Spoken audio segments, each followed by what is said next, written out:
The text message arrived at 11:47 p.m., glowing like a neon sign against the darkness of our bedroom. If you don't like something, then let's get a divorce.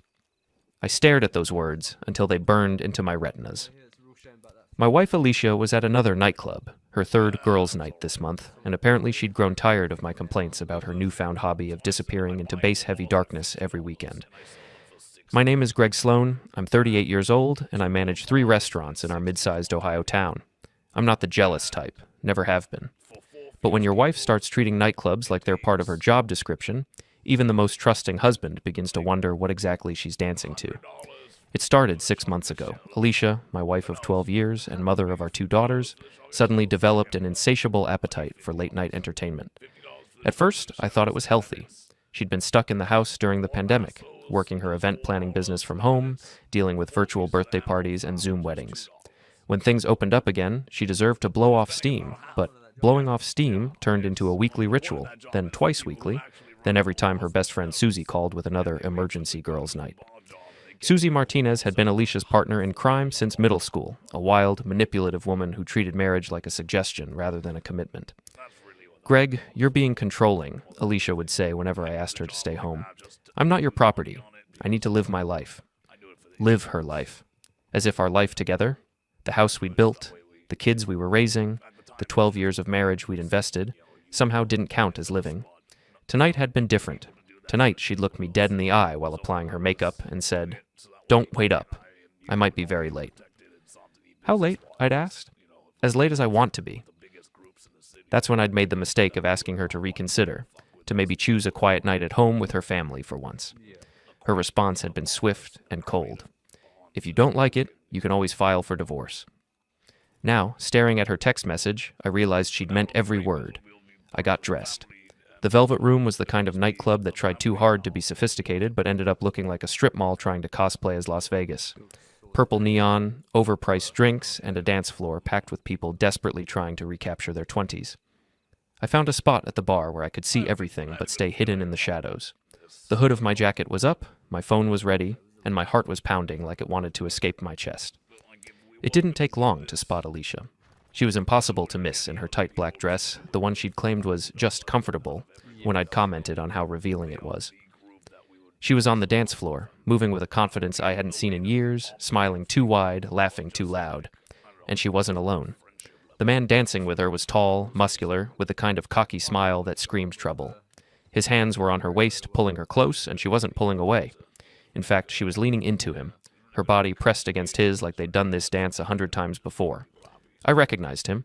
Dominic Hayes, Dom to his friends. He worked at the auto parts factory, spent his free time at the gym, and was married to Susie, which meant my wife was grinding against her best friend's husband while Susie cheered them on from the sidelines. My hands were steady as I pulled out my phone and started recording. The video quality was perfect, clear enough to see every touch, every whisper, every moment that destroyed 12 years of marriage. I watched through my phone screen as Dom's hands moved lower, as Alicia threw her head back and laughed at something he whispered in her ear. I watched as she stood on her tiptoes and kissed him, not a quick peck, but a real kiss, the kind she used to give me when we were dating, the kind she hadn't given me in months. I recorded for 3 minutes, capturing every angle, every intimate moment. When Dom's hand slipped under the hem of her dress, I finally had enough evidence to last several lifetimes.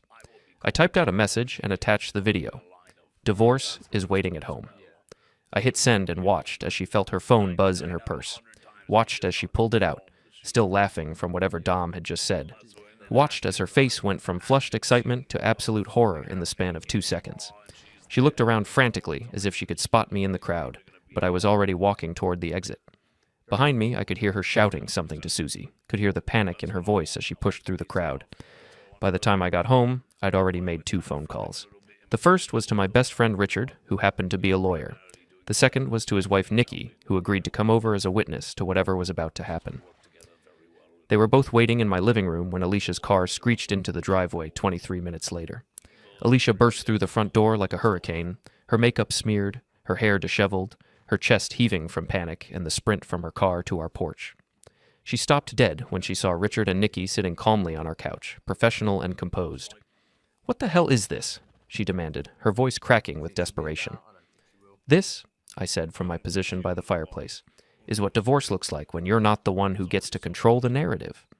Richard stood up, straightening his tie with the practiced ease of a man who delivered bad news professionally for 15 years. He was tall, graying at the temples, and had the kind of calm demeanor that made people trust him immediately. Tonight, that calm was about to destroy my wife's world.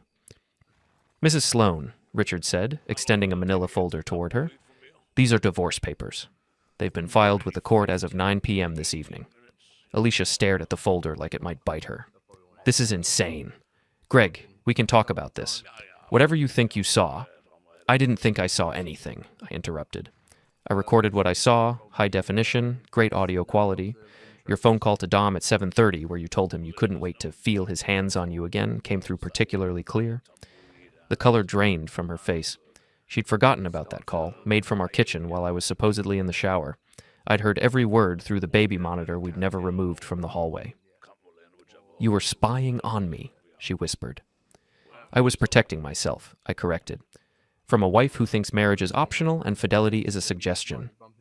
Nikki, a sharp-eyed woman with zero tolerance for drama, pulled out her own folder. "Alicia, you might want to sit down. We need to discuss some practical matters." "I'm not sitting down in my own house." "Actually," Richard said gently, "it's not your house anymore. Greg filed for legal separation 3 hours ago. As the primary breadwinner and mortgage holder, he has the right to ask you to leave the premises immediately." Alicia's mouth opened and closed like a fish gasping for air. "You can't throw me out. I live here. My kids live here." "Your kids live here," I agreed. "You've been living at nightclubs. That's not fair." "Fair?" I laughed, and the sound was bitter even to my own ears. "Was it fair when you told me I was being paranoid? When you called me controlling for asking you to spend one weekend night at home?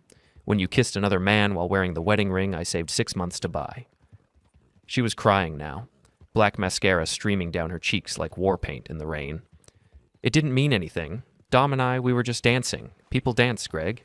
It's not a crime." Nikki held up her phone, showing the video I'd sent to Richard's email. "This is what you call dancing?" Alicia lunged for the phone, but Nikki was quicker, pulling it back and standing up.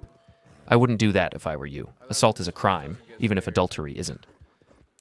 The front door opened, and Susie Martinez stumbled in without knocking, drunk and furious.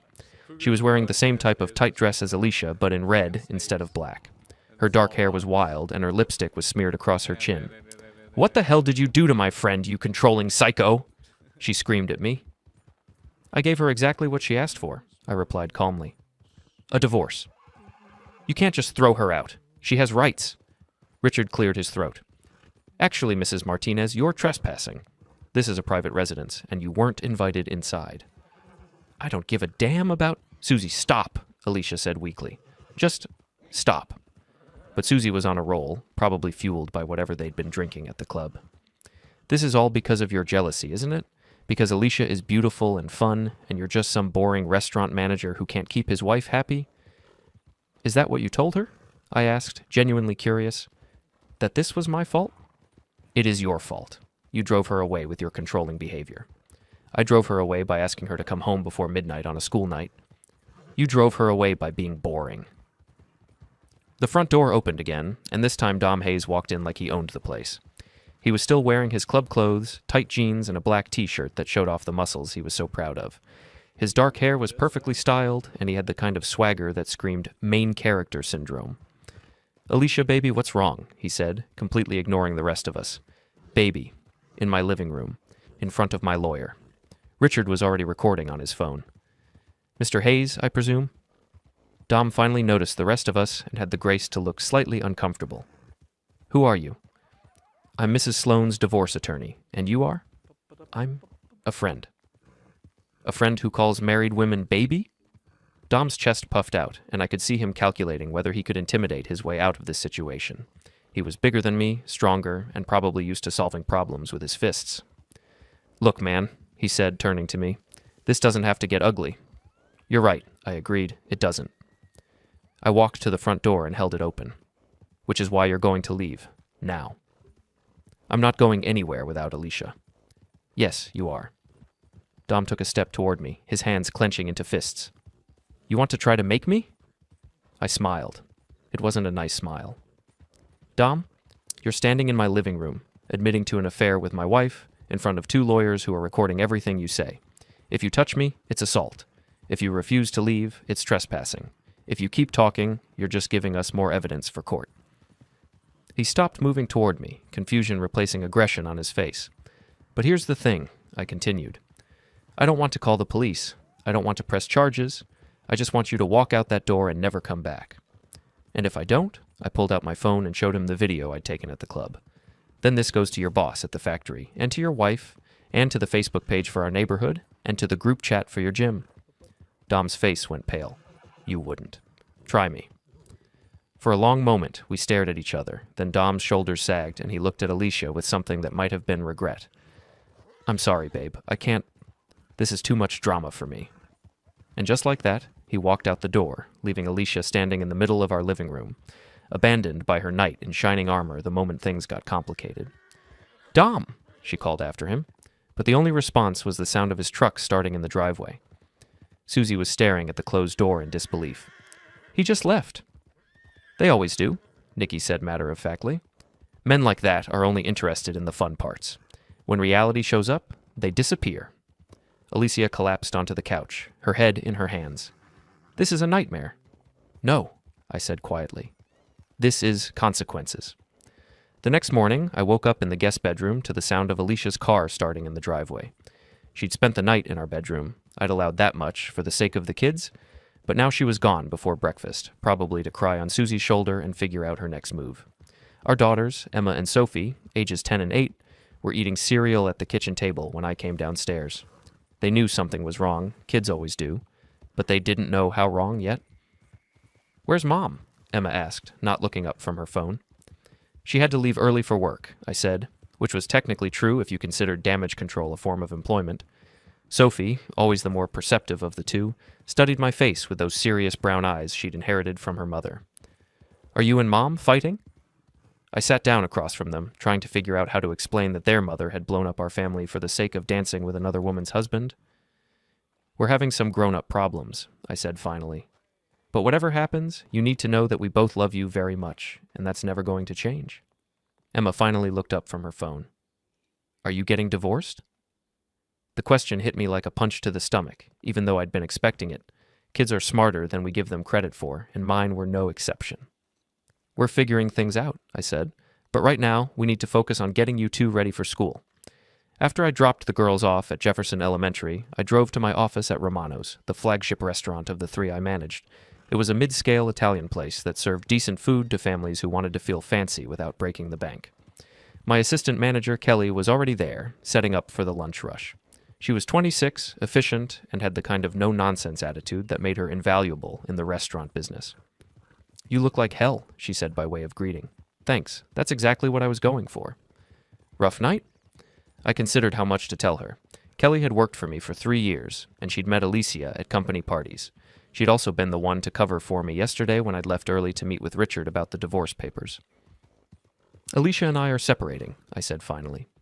Kelly stopped counting register money and looked at me with genuine concern. "Greg, I'm sorry. Are you okay?" "I will be." "Do you want to talk about it?" "Not really, but I might need some flexibility with my schedule for the next few weeks. Lawyers, court dates, that kind of thing." "Of course. Whatever you need." My phone buzzed with a text from Richard. "Call me when you get a chance. We need to discuss strategy." I stepped into my office and dialed his number. "How are you holding up?" he asked without preamble. "I've been better. What's the strategy?" "Documentation. We need to establish a pattern of neglect and infidelity. The video from last night is good, but we need more." "More?" "Phone records, credit card statements, witness testimony. Anything that shows she's been prioritizing her social life over her family responsibilities." I thought about all the nights she'd come home after midnight, all the weekends she'd spent getting ready for another girls' night, all the times she'd been too tired or too hungover to help with homework or household chores. "I can get you phone records," I said, "and I've been keeping track of her nights out in my calendar." "Good. What about witnesses?" "To what?" "Neighbors who've seen her coming home late, friends who've heard her talking about her nightclub activities, other parents who've noticed her absence from school events." I thought about the last PTA meeting where I'd sat alone while other couples discussed fundraising plans. I thought about Emma's soccer games, where I'd been the only parent cheering from the sidelines. I thought about Sophie's school play, where Alicia had shown up 20 minutes late, reeking of perfume and claiming she'd been stuck in traffic. I can get witnesses, I said. There's something else. Nikki did some digging on social media last night. Your wife's been posting pictures from these nightclub adventures, pictures that show her drinking heavily, dancing inappropriately, staying out until all hours. She posted evidence of her own infidelity? Not exactly infidelity, but definitely evidence of a lifestyle that's incompatible with responsible parenting. We can use it to argue for primary custody. Primary custody. The words hit me like a revelation. I'd been so focused on the divorce itself that I hadn't fully considered the custody battle that would follow. Richard, I want full custody. Greg, that's a big ask. Courts usually prefer joint custody arrangements.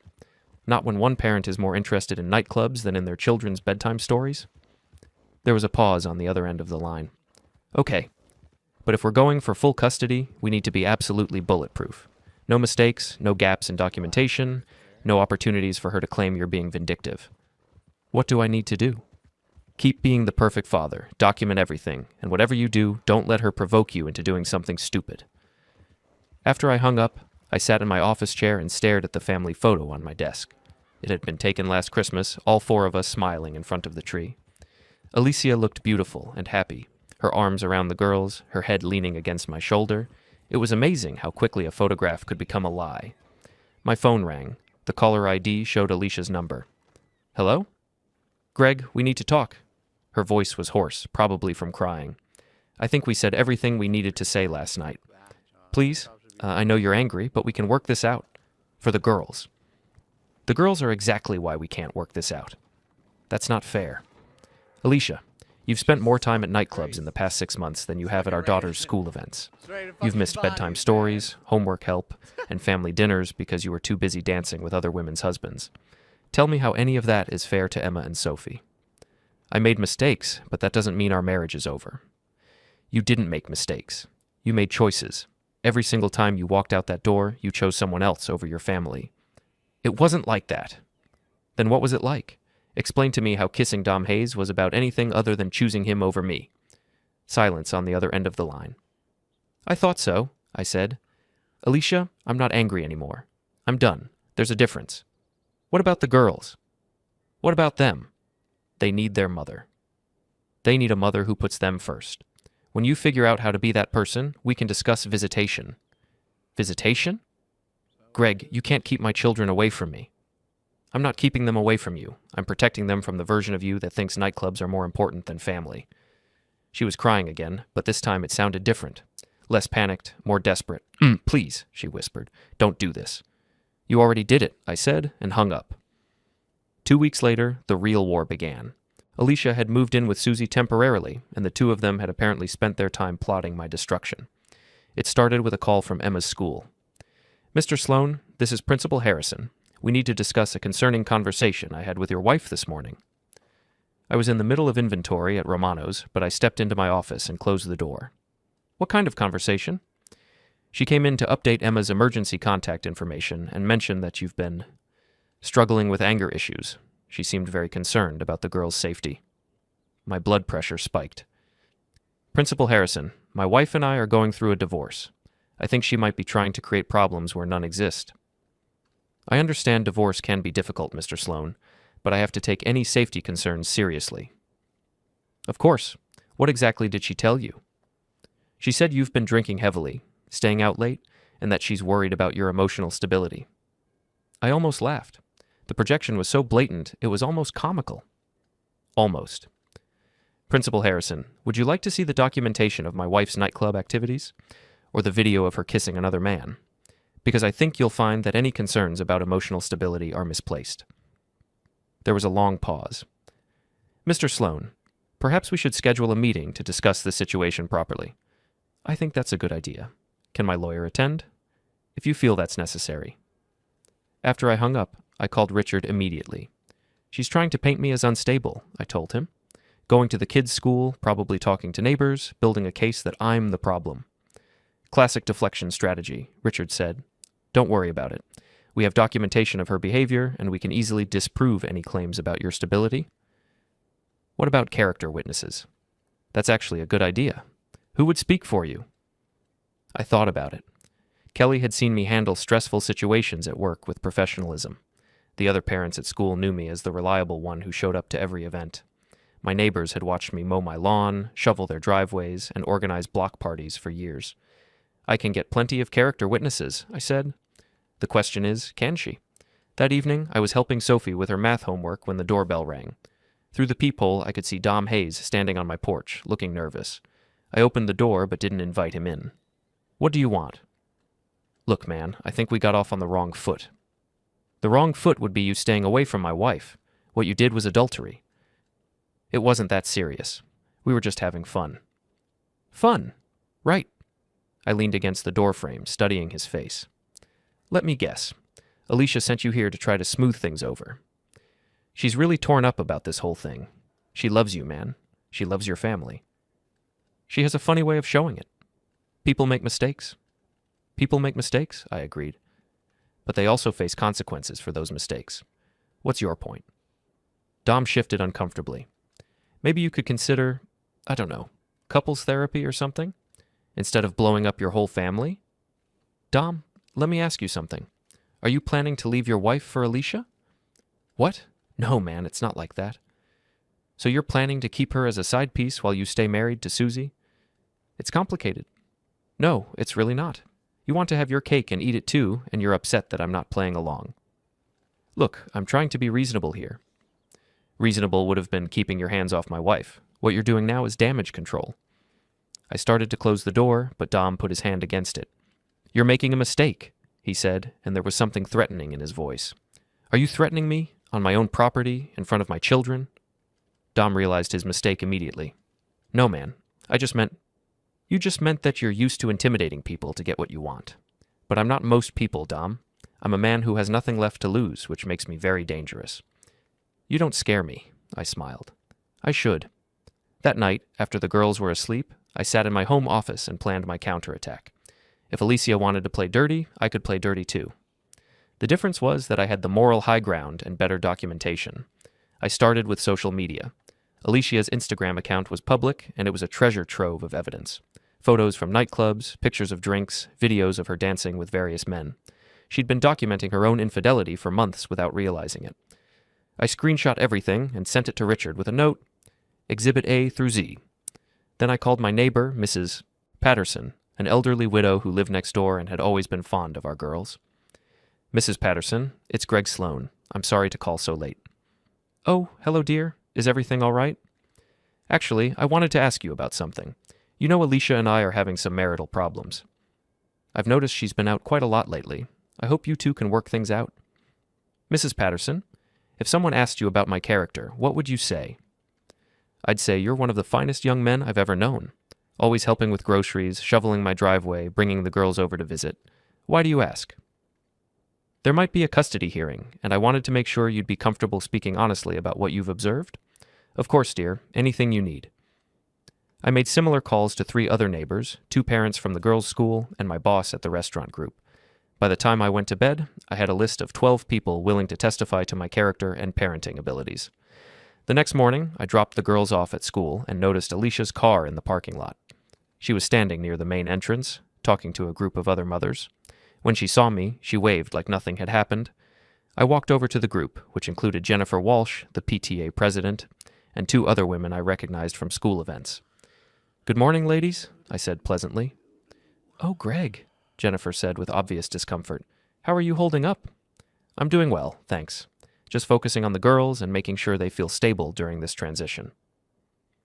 I could see Alicia tense up beside me. That's so important, said one of the other mothers. Divorce is so hard on children. It is, I agreed.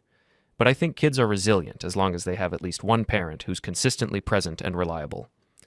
Alicia's face flushed red, but she couldn't say anything without making a scene in front of the other parents. I stood there for a second, the cafe door already swinging shut behind me. The morning air was crisp, carrying the faint scent of rain from the night before. I didn't look back. At work, the day passed in a blur of emails and meetings. My phone stayed silent. No texts from Alicia, no calls from the school. That in itself was unusual. She usually sent something passive-aggressive by noon, a photo of the girls at breakfast with a caption like, "They miss their mommy." Today, nothing. when I picked up Emma and Sophie from after-school care. They were their usual bubbly selves. Emma chattered about a science project. Sophie clutched a drawing of our house with 3 stick figures and a dog we didn't own. Neither asked about Mommy. They'd stopped asking weeks ago.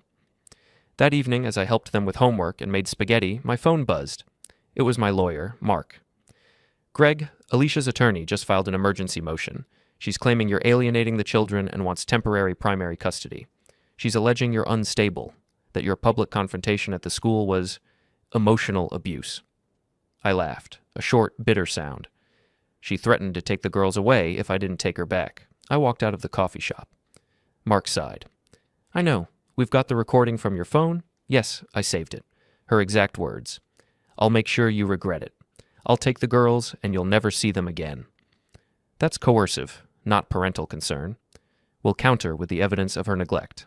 The credit card statements showing nights out while you handled bedtime, the text to her friends bragging about finally living, the fact she hasn't paid child support since the separation.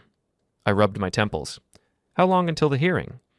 2 weeks. We'll request supervised visitation for her until then. The judge won't like the timing. She filed right after your conversation. I glanced at the girls, now sprawled on the living room floor with coloring books. Sophie looked up and grinned. "Dad, can we have ice cream tonight?" "Absolutely," I said. "Extra sprinkles." The next 2 weeks were a gauntlet. Alicia showed up at the school twice, tearful, hugging the girls dramatically in front of teachers and parents. She posted vague, victim-coded updates on social media. Sometimes the hardest thing is walking away from what you thought was forever. Mutual friends reached out, asking if I was okay, implying I was the villain. I didn't respond. I didn't need to. At the hearing, the courtroom was small and cold. Alicia sat with her lawyer, composed, mascara perfect. She took the stand first, voice trembling as she described how heartbroken she was, how she'd made mistakes but wanted her family back. She painted me as vindictive, controlling, unwilling to forgive. Then Mark played the audio from the coffee shop. Her own words echoed through the speakers. "If you do this, I'll make sure you regret it. I'll take the girls, and you'll never see them again." The judge's expression hardened. When Alicia tried to explain, "I was emotional. I didn't mean it," the judge cut her off. "Threatening to weaponize children is not emotion. It's manipulation." I took the stand next. I kept it simple. The years of her growing distance, the nights she came home smelling of cologne that wasn't mine, the way the girls had started asking why Mommy didn't read to them anymore. I didn't raise my voice. I didn't need to. The judge ruled in my favor. Temporary custody remained with me. Alicia would have supervised visitation every other weekend. No overnight stays until she completed a parenting course and individual counseling. Outside the courthouse, she approached me while the girls waited with my sister in the car. "You won," she said, voice flat. "I didn't want to win, Alicia. I wanted you to be the mother they deserve. You chose something else." She looked away. "I'm still their mother. You'll always be their mother, but right now you're not acting like one." She didn't reply. She just walked to her car and drove away. 6 months later, life had settled into a new rhythm. The girls thrived. Emma joined the school soccer team. Sophie started piano lessons. I met someone new, slowly, carefully, a woman named Claire who volunteered at the animal shelter and laughed at my terrible dad jokes. She didn't push. She just showed up. Alicia completed the required courses and started supervised visits. The first few were awkward. The girls were polite but distant. Over time, they warmed slightly, but the bond wasn't what it once was. She'd have to rebuild it on her own terms, not mine. One evening, as I tucked Sophie in, she asked, "Will Mommy ever live with us again?" I brushed hair from her forehead. "I don't know, sweetheart. But whatever happens, you and Emma will always have me, and you'll always have each other." She nodded, satisfied, and closed her eyes. I turned off the light and stood in the doorway, watching their peaceful breathing. The house was quiet, the way it should be, full of love, not lies. I'd lost a marriage. I'd gained something better, a family that trusted me, a life built on honesty, and the certainty that I'd done the right thing. Sometimes walking away is the bravest choice you can make. The custody hearing was scheduled for a Tuesday morning in late October. I arrived at the courthouse wearing my best suit, carrying a folder thick with documentation, and feeling more confident than I had in months. Richard met me on the courthouse steps. "You ready for this?" "I've been ready since the night I followed her to that club. Remember, stay calm no matter what she says. Let the evidence speak for itself." We walked into the courtroom where Alicia was already seated with her lawyer, a sharp-dressed woman named Patricia Vance who specialized in high-conflict divorces. Alicia looked nervous, which was unusual for her. She was wearing a conservative dress and minimal makeup, clearly trying to project an image of responsible motherhood. Judge Margaret Coleman was a no-nonsense woman in her 50s who'd been handling family court cases for over 20 years. She had a reputation for seeing through manipulation and focusing on what was best for the children involved. "This is a custody hearing for Emma and Sophie Sloan," Judge Coleman announced. "I've reviewed the preliminary filings from both parties. Mrs. Vance, you may present your client's case first." Patricia Vance stood up with the confidence of someone who'd won cases like this before. "Your Honor, Mrs. Sloan is a devoted mother who has been the primary caregiver for her daughters throughout their lives. She has temporarily relocated due to her husband's increasingly controlling and unstable behavior, but she maintains that joint custody is in the best interests of the children." "What evidence do you have of unstable behavior?" Judge Coleman asked. "Mrs. Sloan will testify that her husband has become paranoid, possessive, and prone to angry outbursts. He has attempted to isolate her from her friends, monitor her activities, and control her social life to an unhealthy degree." I felt my jaw clench, but Richard placed a warning hand on my arm. "Furthermore," Vance continued, "Mr. Sloan has filed for divorce in a vindictive manner, attempting to punish Mrs. Sloan for maintaining friendships and social activities that he disapproves of." Judge Coleman looked at Richard. "Mr. Foster, how does your client respond to these allegations?" Richard stood up calmly. "Your Honor, we have extensive documentation that Mrs. Sloan has been neglecting her parental responsibilities in favor of a lifestyle that is incompatible with effective parenting. We also have evidence of infidelity and deception." "What kind of evidence?" "Video evidence of Mrs. Sloan engaging in intimate physical contact with a man who is not her husband, phone records showing inappropriate communications, social media posts documenting excessive drinking and frequent nightclub attendance, and testimony from multiple witnesses regarding her pattern of absence from family responsibilities." Judge Coleman raised an eyebrow. "Video evidence?" Richard nodded and handed a tablet to the bailiff, who passed it to the judge. "This was taken at a nightclub called the Velvet Room on the evening Mrs. Sloan sent her husband a text message suggesting divorce." I watched as Judge Coleman viewed the video, her expression growing more serious with each passing second. When she finished, she looked at Alicia with obvious disapproval. "Mrs. Sloan, is this you in the video?" Alicia's lawyer whispered something to her before she answered. "Yes, Your Honor, but I can explain." "I'm sure you can. Mr. Foster, what other evidence do you have?" For the next hour, Richard methodically presented our case.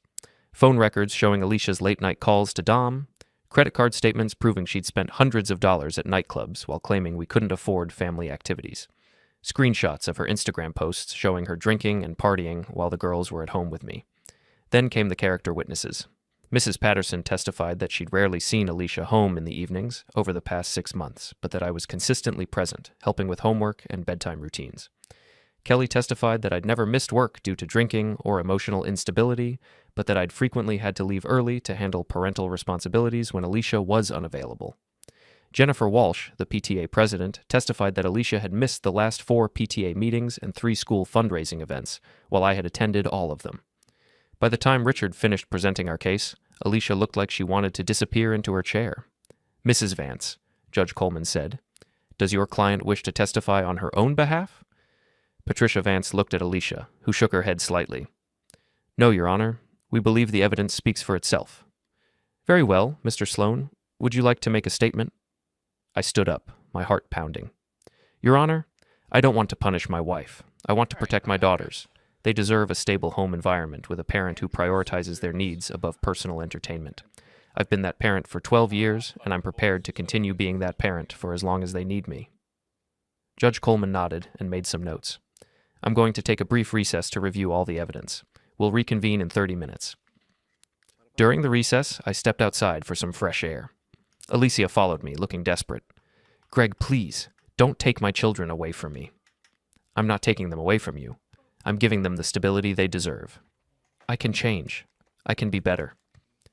"You've had 6 months to be better. Instead, you got worse." "What if I agree to supervised visitation? What if I go to counseling?" I looked at her, this woman who had once been my everything, and felt nothing but sadness. "Alicia, if you want to be part of their lives, you'll have to prove that you've actually changed. Not just promise to change, but actually do it." "How?" "That's not my problem to solve anymore." When we reconvened, Judge Coleman had made her decision. After reviewing all the evidence presented today, I'm awarding primary custody of Emma and Sophie Sloan to their father, Gregory Sloan.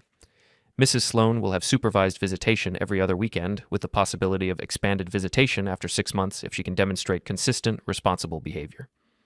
Alicia broke down crying, but I felt only relief.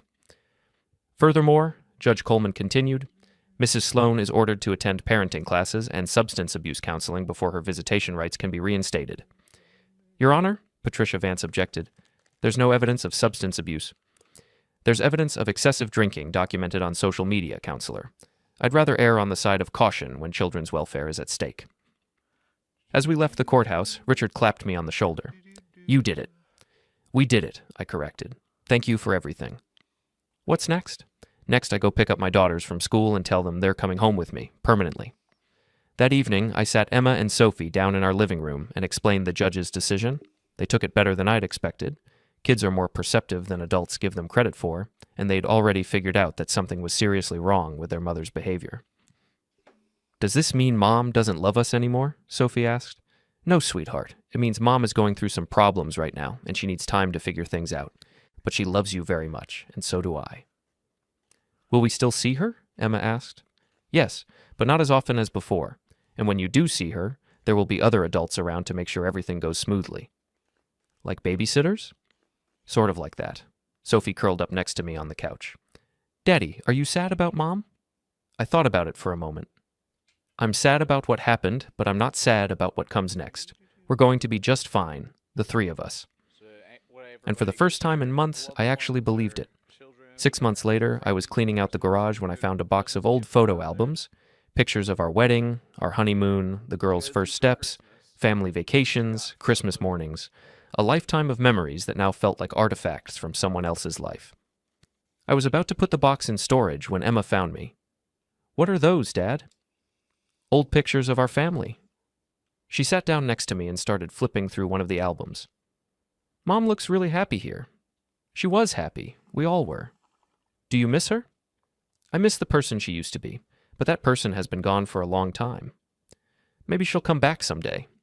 Maybe, but we can't wait around hoping for that to happen. We have to build our own happiness. Emma nodded seriously, with the wisdom that children sometimes possess. I think we're doing a pretty good job of that.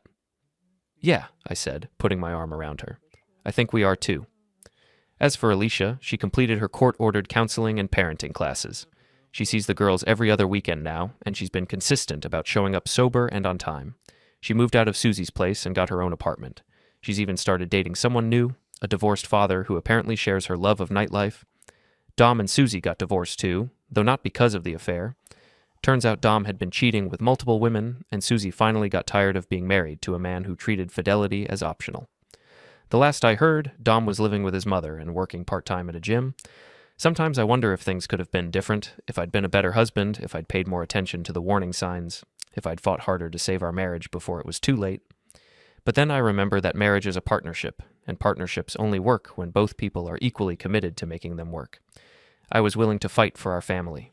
Alicia was more interested in fighting for her right to party. In the end, she got exactly what she asked for, a divorce. And I got exactly what I needed, my daughters, my self-respect, and a chance to build something better. The girls and I have dinner together every night now. We do homework at the kitchen table, watch movies on Friday nights, and take weekend trips to places Alicia always said were too boring. Emma made honor roll last semester, and Sophie joined the school choir. They're thriving in ways they never did when their mother's chaos was the center of our family's universe. I've started dating again, nothing serious yet, but I'm open to the possibility of finding someone who understands that family comes first and nightclubs come last, someone who knows the difference between having fun and having priorities, someone who would never, ever text me from a nightclub asking for a divorce. Because that woman is still out there somewhere, dancing to music I can't hear, living a life I don't understand, making choices I would never make. And I'm perfectly fine with that.